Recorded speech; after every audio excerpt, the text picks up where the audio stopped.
Game keeps flagging the Buddha library DLL is missing. I'm Sophie Chen, a senior Windows support engineer. Follow me for the safest way to restore your gaming library. To start our troubleshooting for Buddha library, you can follow my manual steps or use a utility for a clean environment review. This is the Buddha library, associated with the Buddha Steam API emulator, commonly used in releases of games like Hitman 2 or Sherlock Holmes. It intercepts Steam license calls to allow offline play.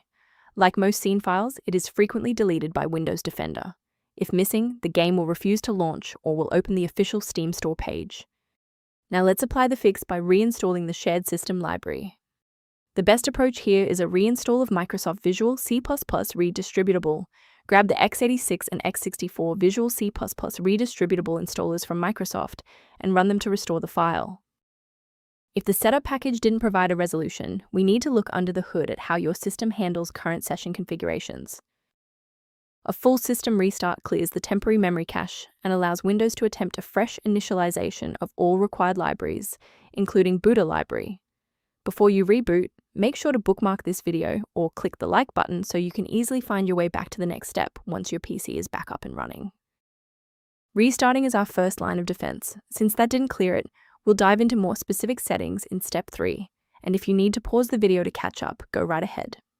Since the restart failed to clear the diagnostic error, we'll manually refresh the system counter manifests. First, open command prompt as admin. Second, you're going to type lodc_r,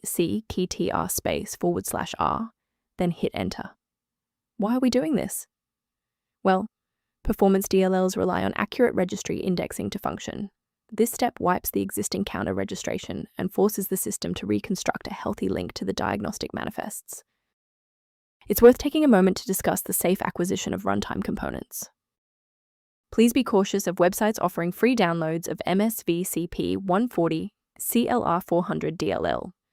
These files are frequently the wrong version for your specific PC architecture and can introduce viruses into your sensitive system folders. For those looking for a professional-grade monitoring resource, I've provided a link to a diagnostic tool for you below. If responsiveness issues occur, the system resource below references configuration considerations for Buddha library. I hope this walkthrough provided the clarity you needed to fix Buddha library. Please like the video to support the channel and subscribe for more system-level tutorials.